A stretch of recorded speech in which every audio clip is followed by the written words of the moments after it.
Bismillahirrahmanirrahim. Assalamualaikum warahmatullahi wabarakatuh.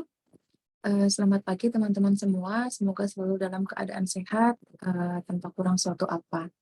Insya Allah pada pagi hari ini kita ingin membahas sedikit mengenai Good Manufacturing Practice. Ini sebenarnya pertemuan 4 ya, pekan kemarin, dan seharusnya nanti di pekan ini kita nanti udah harus masuk ke HACCP. Nah, ini saya buat yang ini dulu, nanti yang HACCP menyusul. Jadi Good Manufacturing Practice ini adalah proses sebelum HACCP. Jadi ini merupakan proses-proses untuk, bukan proses ya, ini merupakan standar atau SOP untuk memastikan bahwa produk-produk yang kita buat itu memang sudah sesuai dengan standar dan aman digunakan untuk konsumen, seperti itu. Nah, GMP itu Good Manufacturing Practice itu bahasa Inggrisnya, kalau di bahasa Indonesia kan jadi cara produksi yang baik gitu, CPB. Jadi cara produksi yang baik.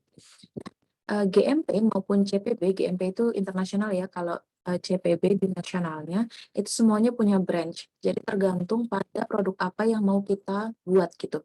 Apakah produk makanan, apakah produk obat-obatan, apakah manufaktur industri, apakah kosmetik, seperti itu. Jadi tergantung produk yang kita hasilkan, maka GMP-nya atau CPB-nya itu juga bisa berubah. Jadi ini sifatnya apa ya?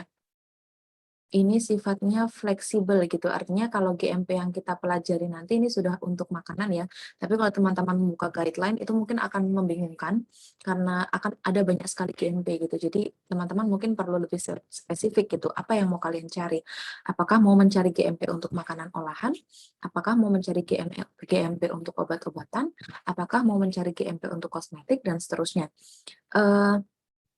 Rootnya atau apa ya, dasarnya itu akan sama untuk GMP secara umum ya, tapi nanti pasti akan ada modifikasi tergantung pada itu tadi produk yang mau dihasilkan.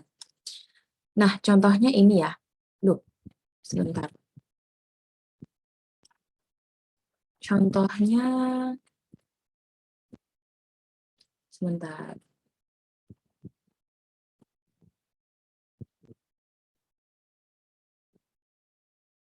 Ini, jadi kita lihat di pengertiannya dulu ya. GMP tadi adalah Good Manufacturing Product, kemudian kalau ditranslasikan menjadi di bahasa Indonesia kan cara produksi yang baik. Nah, CPB di sini di Indonesia itu juga dikategorikan ya, tergantung produknya apa. Nah, yang di sini saya gunakan CPPOB, cara produksi pangan olahan yang baik gitu, karena yang mau kita bahas adalah cara produksi pangan gitu ya. Nah, ini apa? Ini adalah cara-cara memproduksi makanan yang memperhatikan aspek keamanan pangan. Caranya gimana? Caranya kita memastikan bahwa semua produk yang kita gunakan itu bebas dari cemaran gitu ya. Jadi bahan pangan kita tidak tercemar, mau cemaran biologis, kimia maupun benda-benda yang lain, benda asing misalnya kemarin kita sempat bahas ya sebelumnya. Kemudian CPPOB ini juga memastikan bahwa semua patogen itu sudah mati ketika semua patogen sudah mati ketika konsumen itu mengkonsumsi produk kita.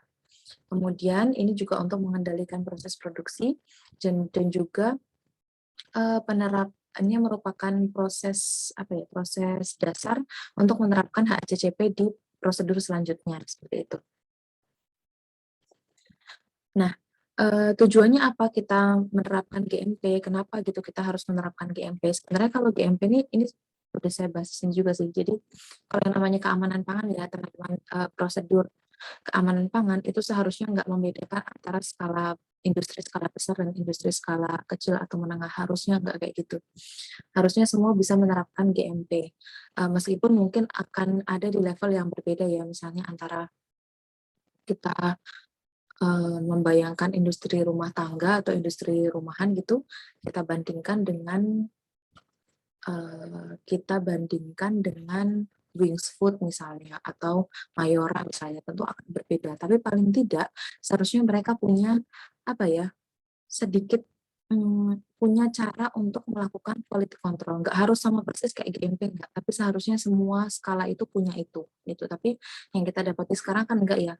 industri-industri rumahan itu tuh nggak punya quality control. Kita nggak minta kalau harus kayak GMP gitu, karena mungkin juga tidak mungkin gitu ya untuk menyamakan seperti standarnya GMP, tapi paling enggak mereka punya mekanisme quality control sesederhana mungkin.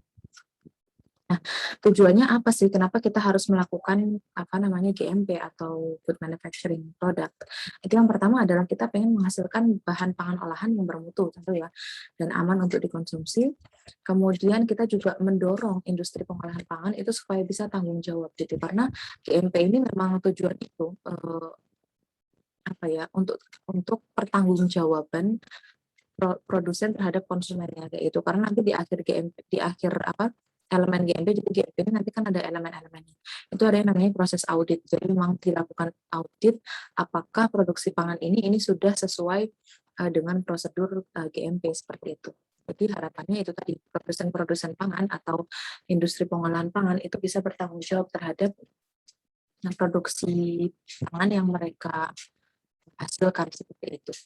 Kemudian juga meningkatkan daya saing. Nah, sebenarnya ini mungkin belum belum terlalu apa ya, belum, masyarakat umum itu belum terlalu melek dengan seperti ini, dengan GMP, dengan HACCP, kemudian dengan apa namanya sertifikasi halal seperti itu tuh belum terlalu melek. Jadi kebanyakan juga nggak terlalu peduli dengan ini. Tapi sebenarnya kalau misalnya kita bicara skala yang lebih besar ya, skalanya nasional, internasional, maka dengan adanya GMP ini akan meningkatkan daya saing, karena itu tadi meningkatkan kepercayaan konsumen bahwa memang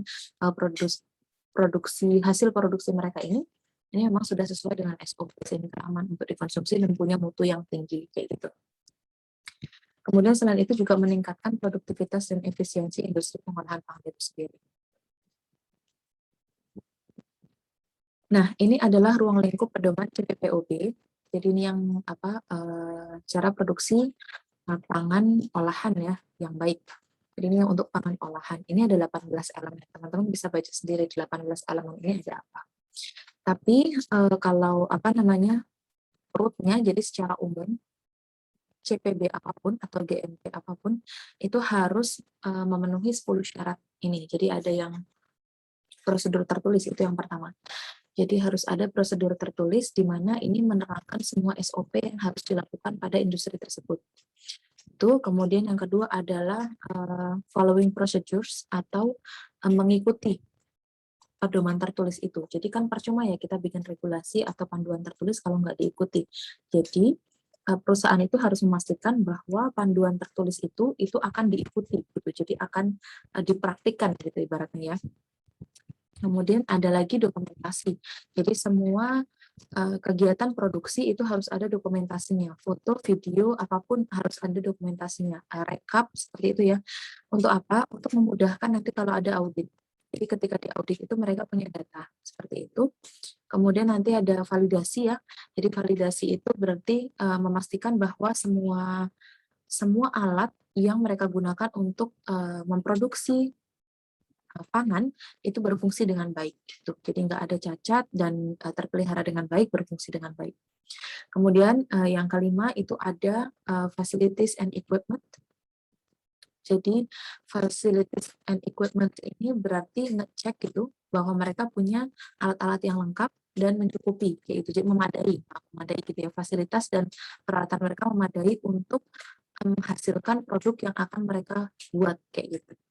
Kemudian maintenance atau pemeliharaan, berarti mereka juga harus ada dokumen bahwa semua semua alat-alat yang mereka pakai dalam pabrik itu memang dipelihara dengan baik. Jadi ada pengecekan berkala, kalibrasi dan seterusnya.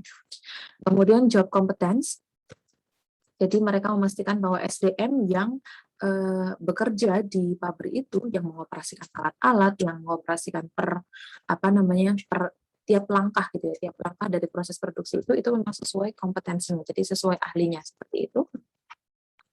Kemudian memastikan bahwa tidak ada kontaminasi, kemudian quality control. Jadi quality control itu memastikan bahwa semua semua prosedur itu sudah dilakukan gitu ya. Jadi produk yang dihasilkan itu memang sudah sesuai dengan SOP. Kemudian yang terakhir ada audit. Audit ini memastikan bahwa semua elemen GMP itu sudah dilakukan dan sudah diaplikasikan pada semua produk yang mereka buat. Seperti itu. Nah, itu secara umum harus ada seperti itu. Sedangkan kalau ini kan branch ya, yang CPPOB ini kan branch yang jadi ini merupakan GMP yang digunakan untuk produk pangan olahan. Ada apa aja? Ada 18 ini.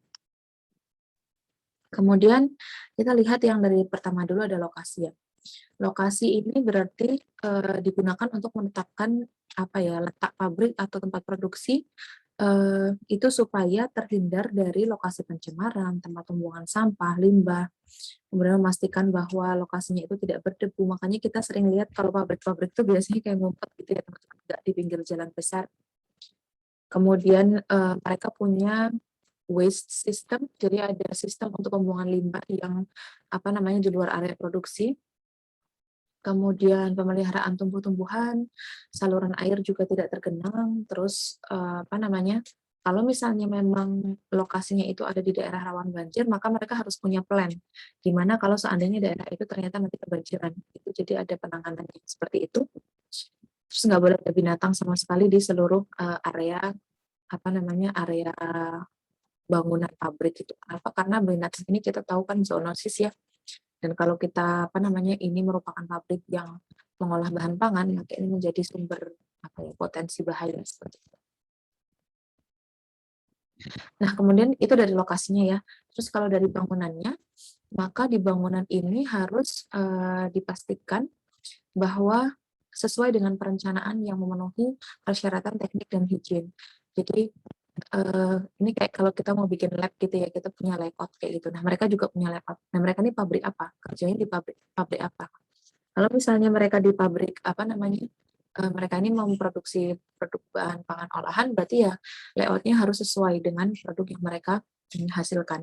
Kalau kosmetik juga menyesuaikan, obat juga menyesuaikan. Kemudian syarat bangunannya, dia harus gampang dibersihkan, mudah dilakukan kegiatan sanitasi, dan mudah dilakukan maintenance. Artinya pengecekan berkala itu harus mudah dilakukan. Jangan bikin bangunan yang susah susah dilakukan maintenance, susah dipelihara gitu. Jadi kan pasti ada apa ya mekanisme pemeliharaan. Kalau teman-teman pakai kamar mandi di UAD itu kan pasti ada kertasnya ya di tiap kamar mandi itu. Jadi satu kamar mandi itu ada berapa bilik misalnya. Jadi kalau kayak di lab tuh ada kalau nggak 7 ya, kalau nggak salah ada 7 bilik kamar mandi dalam satu ruangan kamar mandi besar yang perempuan itu ada 7 bilik kamar mandi. Nah, masing-masing itu kan ada keran, terus ada apa namanya water gun, terus ada toiletnya, terus nanti ada wastafel, ada kerannya, kayak gitu, ada pipanya. Nah, itu semua harus dicek gitu berkala. Misalnya per 3 bulan atau per bulan, kayak gitu. Jadi harus dicek dalam durasi waktu atau interval tertentu, apakah komponen-komponen ini berfungsi dengan baik atau tidak. Seperti itu maintenance itu intinya seperti itu, jadi pemeliharaan. Nah, semua komponen dalam bangunan pabrik yang akan digunakan untuk memproduksi bahan pangan itu juga harus seperti itu. Jadi ada mekanisme maintenance. Nah, karena mekanisme maintenance atau pemeliharaan ini dilakukan dalam kurun waktu tertentu ya, misalnya 3 bulan sekali, 2 bulan sekali, sebulan sekali, maka juga harus dipastikan bahwa cara mereka membangun, cara mereka mendesain itu harus mempermudah atau mengakomodir proses maintenance itu. Jadi harus gampang dicek gitu.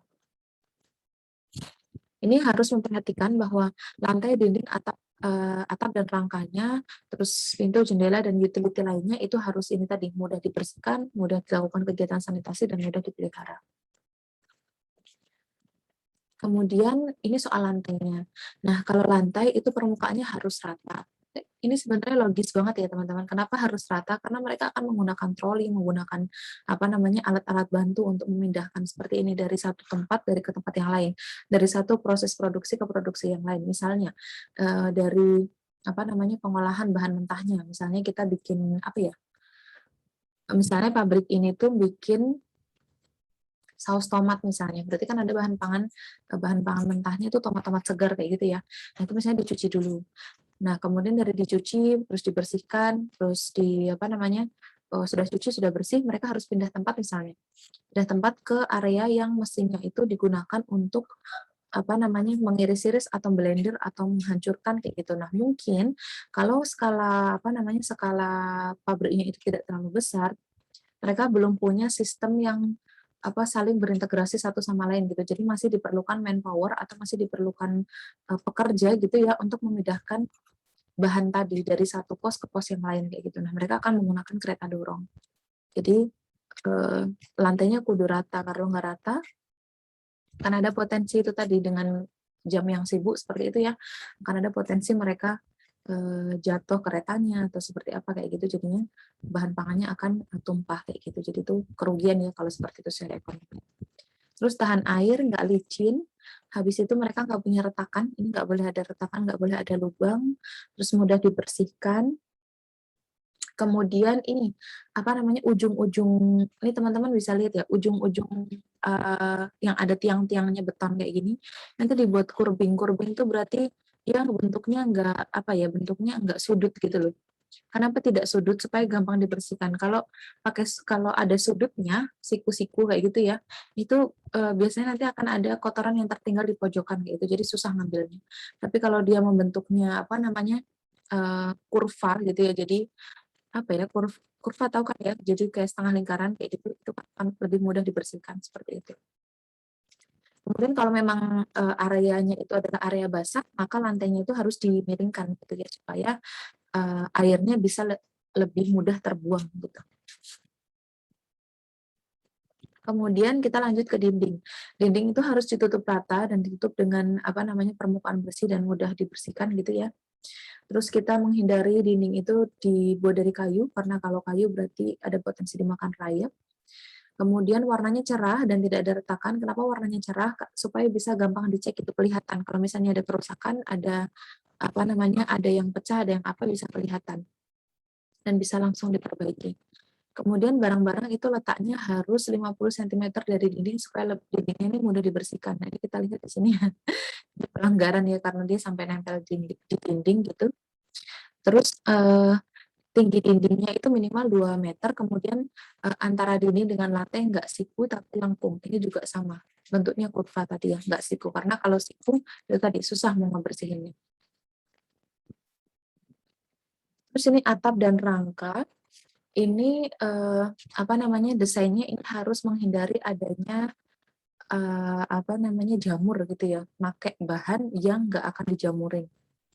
Terus bahannya juga harus bebas karat, nggak ada sawang atau apa ya, sawang rumah laba-laba itu loh. Jadi biar nggak ada rumah laba-laba di situ.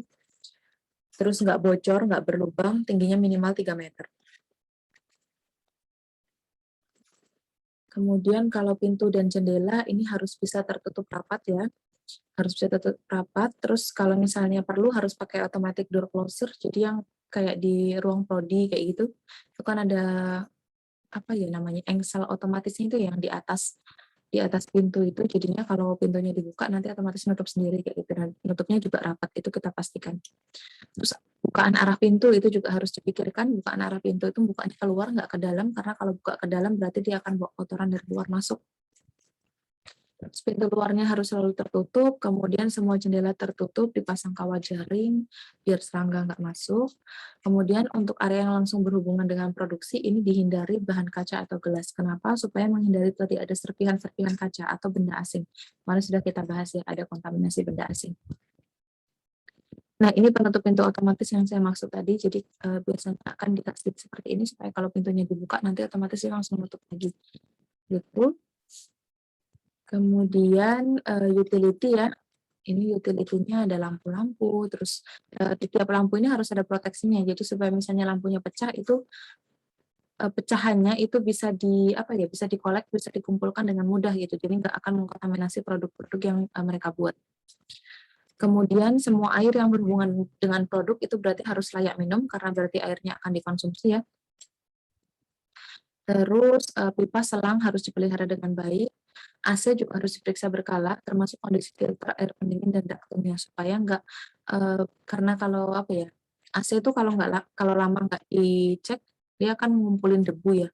Jadi kalau misalnya tidak dipelihara, tidak dibersihkan, nggak ada proses maintenance, itu berarti udara yang keluar dari AC itu berarti banyak partikel debunya seperti itu, dan itu kita nggak inginkan di produk makanan kita seperti itu. Terus ini ada fasilitas sanitasi, kita harus memperhatikan adanya sarana penyediaan air, pembuangan air limbah, kemudian proses pembersihan dan pencucian, terus sarana toilet, terus higien karyawan. Ini kita harus pastikan ini. Paling nggak mereka punya loker masing-masing, terus setiap loker itu sudah ada perlengkapan yang mereka harus punya kayak gitu, membersihkan diri. Jadi sebenarnya kalau mau ideal tuh untuk pembuatan makanan ya, karena makanan itu merupakan sesuatu hal yang vital gitu ya. Jadi seharusnya tiap mereka masuk, mereka kan dari luar tuh, itu harus disediakan tempat ganti gitu ya, tempat ganti, dan mereka harus ganti pakai baju yang sudah disiapkan oleh company oleh perusahaannya gitu. Jadi masuk pabrik itu dia nggak pakai baju dari luar tadi, tapi pakai baju pabrik. Gunanya buat apa? Gunanya itu tadi untuk mencegah adanya kontaminasi dari luar. Kemudian ini ya tadi yang saya bilang ada fasilitas ganti pakaian dan seterusnya, dan toilet harus ada, pembersihan pencucian ini juga harus ada, jadi keran-keran air bersih itu harus tersedia. Nah, kemudian selanjutnya mesin dan peralatan. Jadi kalau mesin dan peralatan itu kontak langsung dengan bahan makanan kayak gini, itu berarti harus didesain dengan memperhatikan mutu yang akan dihasilkan dan juga kualitas dan keamanan produk. Jadi jangan menggunakan bahan-bahan yang berbahaya gitu ya ketika mendesain alat ini, karena alat ini akan bersentuhan langsung dengan produk seperti itu. Itu harus dipertimbangkan. Kemudian harus memperhatikan persyaratan tata letak mesin, peralatan gitu ya. Terus nanti ada petugas yang atau teknisi gitu ya yang bertugas untuk melakukan maintenance atau pemeliharaan terhadap mesin ini gitu, sehingga nanti mesin ini bisa bekerja dengan baik seperti itu. Jadi nggak ada kerusakan-kerusakan ketika sedang melakukan proses produksi. Kemudian bahan. Nah, bahan ini yang dimaksud adalah bahan baku, bahan tambahan, bahan penolong, air, dan juga bahan pangan atau BTP. Jadi semua bahan yang kita gunakan dalam proses produksi itu harus di-list gitu ya, dan harus memenuhi standar GMP seperti itu. Terus dari proses pengawasan berarti kita punya yang namanya proses kontrol. Proses kontrol ini gimana? Jadi ada bagian dari perusahaan itu, dari pabrik itu ya, yang tugasnya itu menginspeksi bahan-bahan pangan mentah yang bahan baku mentahnya gitu. Jadi misalnya tadi kita ngomongin itu produksi saus tomat ya, berarti harus ada sekelompok orang yang akan menginspeksi tomat-tomat segar itu apakah layak untuk dimakan atau tidak kayak gitu. Jadi harus ada itu tadi inspection incoming raw material. Jadi bahan pangan mentahnya itu harus diinspeksi atau diperiksa dulu. Kemudian yang kedua adalah inspeksi dari peralatan yang akan digunakan, termasuk peralatan pendukungnya, itu harus diinspeksi sebelum memulai proses produksi. Kemudian kalau udah selesai produknya, itu kita juga harus inspeksi dulu apakah packagingnya udah bagus, kemudian beratnya udah sesuai, terus apalagi ya, ada bocor atau lubang, terus ya macam-macam seperti itu ya. Jadi nanti harus dicek dulu ketika sudah dikemas itu udah layak belum, udah layak atau memenuhi prosedur untuk keluar dari pabrik gitu. Ibaratnya bukan barang reject gitu ya. Nah, ini proses kontrolnya. Jadi ini salah satu salah satu yang tadi saya jelaskan di sini. Proses kontrol itu berarti ada 3 macam inspeksi. Ada inspeksi bahan mentahnya, terus ada inspeksi prosesnya, kemudian ada inspeksi produk akhirnya. Nah, biasanya teman-teman meskipun menggunakan mesin, itu kita tetap menggunakan manpower. Artinya tetap harus ada orang yang bertanggung jawab untuk menginspeksi atau melakukan proses kontrol. Di sini nih, ini mungkin yang sudah otomatis ya, jadi mereka bisa mendeteksi misalnya beratnya nggak sesuai, bentuknya nggak sesuai, maka langsung dibuang dari aliran atau dari flow. Ini yang kita lihat di sini yang buangannya yang nggak dipakai. Tapi kadang-kadang kalau udah mau akhir kayak gitu ya, misalnya udah mau di packaging, kalau kita tadi ngomongin saus tomat, berarti yang udah mau di packaging itu udah mau masuk jar, udah mau masuk toples, itu nanti sausnya itu dilihat gitu misalnya ya, warnanya, konsistensinya, diambil sampelnya, terus dibawa ke lab misalnya kayak gitu. Terus kalau udah masuk di jar, itu juga nanti harus dilihat nih, harus ada orang yang melihat apakah volumenya sama, apakah beratnya sama, apakah jarnya ada yang pecah kayak gitu. Jadi itu manual melihatnya kayak gitu. Itu pasti harus ada orang yang di situ. Jadi emang nggak bisa semuanya diserahkan sama mesin. Nah, kemudian ini produk akhir berarti kita harus punya spesifikasi produk akhir. Jadi harus punya SOP. Produk akhirnya itu harus kayak apa sih? Beratnya harus seberapa, berat kotornya, berat bersihnya. Kadar oksigen di dalam kemasannya seberapa. Terus kemasannya itu harus rapat apa. Kayak gitu nih semuanya harus punya spesifikasinya. Supaya kita ada dokumentasi atau ada pedoman untuk mencocokkan hasil produksi pabrik tadi dengan spesifikasi yang diharapkan gitu. Kalau di bawah spesifikasi yang diharapkan, kalau tidak sesuai dengan spesifikasi yang diharapkan, maka itu menjadi produk yang cacat seperti itu dan tidak boleh dijual. Nah, kemudian ada identifikasi produk ya. Jadi setiap material maupun produk yang belum maupun yang telah diproses ini harus ada identifikasinya. Fungsinya untuk apa? Fungsinya untuk traceability. Jadi bisa ditelusur ulang. Kalau misalnya ada apa ya? eh, Kalian tahu barcode kan ya, biasanya kan ada barcode ya tiap produk. Nah, barcode per produk itu per item kan akan beda. Itu fungsinya untuk identifikasi tadi. Jadi misalnya ada konsumen nih udah didistribusi ya teman-teman. Dia memproduksi katakanlah 20.000 item diproduksi secara nasional. Kemudian ada konsumen yang komplain gitu. Ini kok saya dapat produk yang nggak baik kayak gitu. Nah, dia komplain ke toko tempat dia beli kan. Nah, toko tempat dia beli akhirnya harus datang ke suppliernya. Produk ini ada cacat seperti ini, seperti ini. Terus ya udah yang supplier itu nanti akan mengumpulkan produk yang cacat itu, kemudian dia akan mengidentifikasi nomornya. Produk apa aja yang cacat dikembalikan lagi ke pabriknya seperti itu. Nah, ini identifikasi material itu meliputi tanggal produksi, kemudian supplier, terus jenis itemnya kayak apa gitu ya. Terus nanti bisa mengidentifikasi mesin dari mana dia datang, jadi dia diolah di mesin apa, kayak gitu. Terus harusnya ada juga siapa inspektornya, quality controlnya itu siapa, itu ada juga harusnya, supervisornya itu juga harus jelas bahwa batch ini, produk ini, batch ini supervisornya sekian, supervisornya adalah ibu ini, bapak ini, kemudian quality controlnya ibu ini, bapak ini, itu harusnya bisa ditelusur dengan jelas supaya nanti ada tanggung jawab itu tadi. Siapa yang bertanggung jawab gitu ketika ada kerusakan atau kecacatan yang didapatkan, kecacatan produk yang diterima oleh konsumen, itu komplainnya ke siapa itu supaya jelas. Nah, ini tadi yang saya bilang ada barcode ya teman-teman. Nah, ini tiap barcode kayak ini ada datanya. Datanya meliputi yang tadi nih saya bilang. Seharusnya seperti ini. Gitu. Ini ada barcode, ada QR code juga ya. Jadi yang sudah lebih lebih maju gitu. Terus lab. Lab ini harus ada teman-teman sebenarnya kalau misalnya ada pabrik yang besar gitu ya, lab ini tuh harus ada. Jadi kenapa lab ini harus ada? Ini untuk menguji mutu sama kualitas bahan sama produk yang dihasilkan ini sudah layak atau belum gitu. Jadi sebenarnya lab ini harus selalu ada. Dan lab ini juga nanti mengembangkan riset ya. Jadi mencari produk-produk baru, mungkin takaran-takaran yang baru menghasilkan produk yang bagaimana. Jadi untuk memperbaiki kualitas produk gitu itu akan perlu percobaan ya. Jadi ini yang akan dilakukan oleh divisi di laboratorium. Kemudian laboratorium itu juga ada pedomannya, ada SOP-nya, ini ada GLP ya, berlaboratorium yang baik.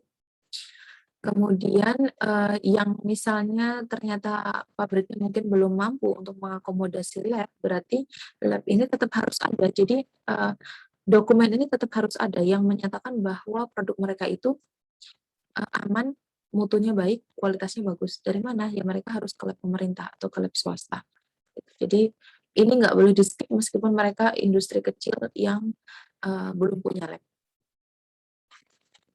Terus dari karyawan, kita tahu ya karyawan berarti harus apa namanya, punya kebersihan diri gitu ya, higien itu yang baik gitu supaya nggak mencemari produk yang, akan kita makan.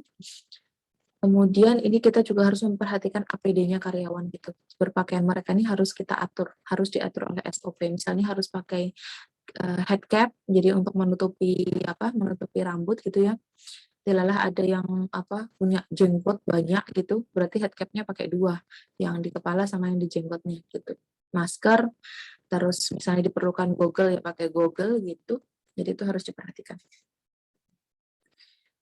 Terus ini personal hygiene ya, kita perhatikan mereka ini harus menggunakan yang, sesuai dengan standarnya masing-masing. Ini ini saya kurang tahu ya ini menghasilkan apa, tapi kalau kita lihat dari pakaiannya ini bukan makanan.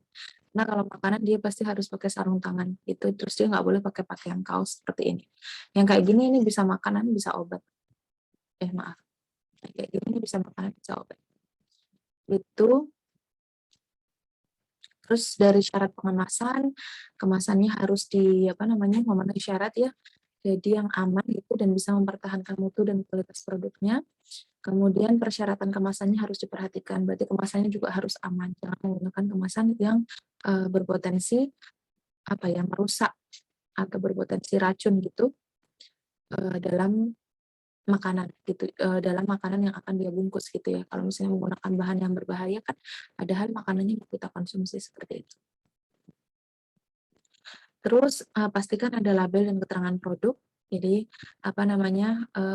konsumen bisa memutuskan gitu. Misalnya kita beli roti, ini contoh yang gampang-gampang aja deh, kita beli roti di pasar gitu ya. Kadang tuh nggak ada ininya, nggak ada expiration produknya. Ini jadi produk ini dibikinnya tanggal berapa, expired tanggal berapa tuh kita nggak tahu.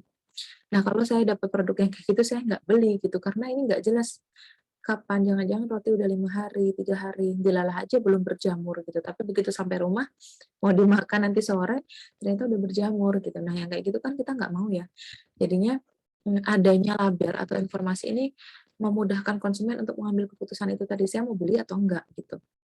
Terus kalau misalnya kalian beli roti tawar nih, misalnya sari roti gitu, kan ada ini ya, produksinya misalnya tanggal 11 Oktober, terus dia tahan 4 hari misalnya, berarti kan tanggal berapa, 14 ya, tanggal 14 Oktober tuh udah expired gitu. Nah, terus kita belinya tanggal 13 misalnya, berarti pas kita lihat expirednya, loh besok udah expired gitu. Terus nggak habis nih aku kalau nggak habisin sehari gitu, berarti nggak jadi. Ya udah kayak gitu, itu memudahkan untuk mengambil keputusan seperti itu. Kecuali kalau misalnya, oh expirednya besok nih, terus hari ini kita mau kumpul-kumpul bareng sama teman-teman. Nah, insya Allah kan habis tuh, ya udah kita beli. Ya itu jadi itu pentingnya ada label sama keterangan produk seperti itu. Terus label produknya juga harus ada ininya ya, identifikasi yang jelas supaya bisa dibedakan antara produk satu dengan produk yang lain. Kadang kita ngelihat produk-produk pangan tuh yang saya kayak ini deh, variasinya deh misalnya ya. Saya ingat yang Ritz nih. Ritz itu ada yang nggak pakai krim, ada yang pakai krim ya. Tapi warnanya sama-sama merah gitu. Jadinya kalau kita nggak teliti, kadang-kadang kita salah belinya. Oh ternyata aku mau yang nggak pakai krim, ternyata yang saya beli yang pakai krim karena warnanya sama merah. Tapi kalau Oreo juga banyak ya variasinya ya. Oreo tuh dia bungkusnya sama biru, tapi di depannya itu kan ada warna krimnya ya, yang warna putih atau putih coklat, atau ada coklat kacang, atau stroberi, atau es krim, itu warnanya beda-beda. Jadi itu memudahkan kita sebagai konsumen untuk milih mau yang mana kayak gitu. Tapi kalau itu pengalaman pribadi saya sih seperti itu. Terus saya biskuit itu juga menurut saya cukup jelas ya kalau misalnya kita lihat dari depan. Dari depan juga kelihatan apakah ini yang original atau yang coklat gitu. Kelihatan dari depan. Tapi kalau dari belakang nggak tahu, mungkin bisa aja salah kalau dari belakang. Terus yang baru tuh Beng Beng. Beng Beng tuh sekarang kan ada yang variasinya apa ya? Ada nuts, Beng Beng nuts apa ya? Dikasih, bentar saya cari dulu. Kayaknya dia ada ngasih almond apa ya? Coba saya cari ya. Iya, namanya Beng Beng nuts. Nah, ini juga cukup bagus ya karena kemasannya beda sama yang beng-beng biasa. Dan ada tulisan besarnya beng-beng nuts. Coba saya, teman-teman nggak bisa lihat ini. Coba saya ganti sharingnya.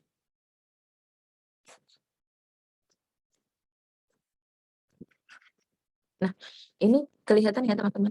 Jadi di sini kan kelihatan nih, ini beng-beng nuts, ini ada tulisan nutsnya besar. Beda sama beng-beng yang biasa gitu. Jadi insya Allah ini nggak akan ketukar.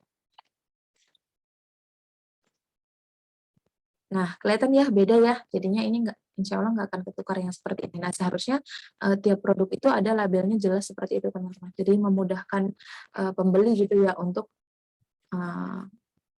memutuskan mau beli apa enggak gitu. Dan meminimalisir salah itu tadi, salah ngambil.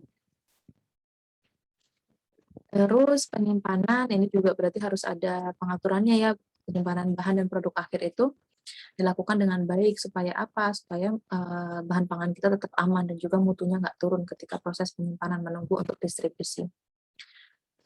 Itu kemudian ini juga berarti kita harus pabrik-pabrik itu biasanya yang besar tuh punya warehouse-nya ini juga harus ada prosedurnya, harus ada SOP-nya untuk penyimpanan makanan supaya jadi jangan rugi-rugi gitu ya, kita udah mulai prosesnya akan panjang untuk mulai dari bahan mentah sampai jadi gitu ya, ternyata pas disimpan rusak karena warehouse-nya nggak ada standarnya, itu kan rugi banget gitu. Jadi jangan sampai seperti itu, jadinya warehouse ini pun juga harus ada SOP-nya gitu ya. Ini misalnya ada barang-barang yang reject atau return, ini harus dipisahkan, diberi tanda, kemudian penyimpanan oli, terus grease, bahan-bahan membersih lantai, dan seterusnya itu harus jauh dari lokasi produksi. Terus penyimpanan dan transportasi ini harus dipastikan nggak ada kontaminasi, kayak gitu. Kemudian tentu ada pemeliharaan dan program sanitasi gitu ya, supaya tetap terjaga kebersihannya, itu berarti harus ada proses pemeliharaan atau maintenance dan juga program sanitasi. Kemudian pengangkutan, jadi transport dari transport produk akhir, misalnya mau didistribusikan, itu juga harus ada SOP-nya. Kemudian ada dokumentasi dan pencatatan yang tadi sudah saya sebutkan di yang GMP secara umum ya. Jadi kalau company yang baik itu harusnya mereka punya dokumentasi, baik dokumentasi foto, video maupun juga rekap. Jadi ada data gitu supaya nanti kalau ada audit itu ini audit tuh hubungannya dengan pihak luar ya, dari diri sendiri aja deh kalau mau evaluasi itu bisa lebih mudah gitu. Jadi biasanya kalau company-nya itu udah gede ya, itu mereka punya mekanisme evaluasi gitu teman-teman. Jadi nanti misalnya tiap sebulan sekali ada meeting terus evaluasi. Nah dari evaluasi itu biasanya ada yang menginspeksi dari foto video itu ada pelanggaran di butir-butir sekian kayak gitu. Nah ini besok nggak diulang lagi kayak gitu. Jadi yang baik harusnya seperti itu. Terus pelatihan. Nah harusnya ada proses atau mekanisme refreshment ya. Jadi meskipun karyawan-karyawan di situ mereka udah mempunyai kompetensi di bidangnya ya, tapi training atau pelatihan itu tetap perlu. Untuk apa? Untuk update gitu. Karena yang namanya teknologi itu kan berubah terus ya teman-teman. Jadinya mereka juga sebenarnya perlu update. Jadi yang namanya pelatihan untuk merefresh, untuk memperbaharui pengetahuan karyawan-karyawan itu sangat, karyawan atau siapapun yang bekerja di pabrik itu sangat penting gitu. Kemudian penarikan produk. Ini berarti kalau misalnya penarikan produk itu berarti kalau ada produk yang cacat itu harus di return, itu berarti mereka harus punya mekanismenya bagaimana cara menarik produk dari pasar gitu. Jadi produk yang udah beredar ditarik lagi. Nah, kapan dilakukan seperti ini? Ini kalau misalnya ada komplain, jelas ya, misalnya ada komplain terus kemudian ternyata diketahui bahwa produk ini menyebabkan keracunan kayak gitu. Jadi ini produk ini ternyata nggak aman kayak gitu. Jadi harus ditarik dari peredaran. Nah, ini berarti harus ada mekanisme seperti ini. Kemudian ini tadi pelaksanaan pedoman ya, jadi ini di audit gitu ya, apakah pedoman yang sudah diatur sedemikian rupa tadi ini dilaksanakan dengan baik atau enggak. Jadi mereka harus punya dokumentasi, kemudian manajemen ya, jajaran manajemennya ini harus bertanggung jawab terhadap sumber daya gitu, untuk menjamin penerapan dari CPPOB. Terus semua karyawan itu punya fungsi dan tugasnya masing-masing, dan ini harus bertanggung jawab atas pelaksanaan CPPOB. Jadi, misalnya mereka yang bertugas di bagian sanitasi, ya mereka harus bisa bertanggung jawab dengan itu. Jadi memang yang namanya apa ya, pabrik itu sistem ya, nggak bisa perorangan, jadi semua harus kerjasama. Di bagian quality control itu juga nanti dia harus bertanggung jawab terhadap fungsi dan pekerjaannya. Dan dia nggak bisa swap antara yang quality control dengan teknisi alat gitu ya, alat pabriknya itu kan nggak bisa di swap ya teman-teman. Jadi mereka nggak bisa tukeran gitu. Jadi fungsi dan tanggung jawabnya udah masing-masing. Makanya itu tadi diperlukan kompetensi di bidangnya supaya mereka bisa apa ya, mereka bisa bertanggung jawab terhadap apa yang mereka lakukan karena mereka punya ilmu di situ gitu teman-teman. Nah, terus karena besok kita mau bahas HACCP, hubungannya apa dong sama HACCP gitu ya. Jadi GMP ini merupakan awal. Jadi ini apa ya? Ini merupakan akarnya gitu dari implementasi HACCP. Tujuannya apa sih? Kenapa kok kita harus mengimplementasikan GMP dan juga HACCP? Tujuannya tentu keamanan produk gitu ya. Keamanan produk, kalau produknya aman, oke, sesuai standar, maka kepuasan konsumen juga. Kepuasan konsumen berarti repurchase gitu ya. Berarti menjamin kontinuitas dari produk yang kita hasilkan. Seperti itu. Kemudian ini ada tugas teman-teman. Dan ini tugasnya teman-teman bikin esai ya, dan sifatnya individual. Jadi teman-teman saya minta untuk mencari kasus-kasus di mana GMP itu dilanggar. Jadi tadi GMP itu ada banyak ya. Saya mau bebaskan teman-teman, kalian mau pakai produk apa? Misalnya makanan atau obat-obatan atau manufaktur misalnya, itu mereka semua kan punya GMP gitu ya. Nah, saya mau bebaskan teman-teman. Teman-teman mau pakai yang mana? Ini apa namanya? Kalian mencari kasusnya, kemudian kalian mengidentifikasi poin-poin atau ya elemen mana yang dilanggar dari GMP itu.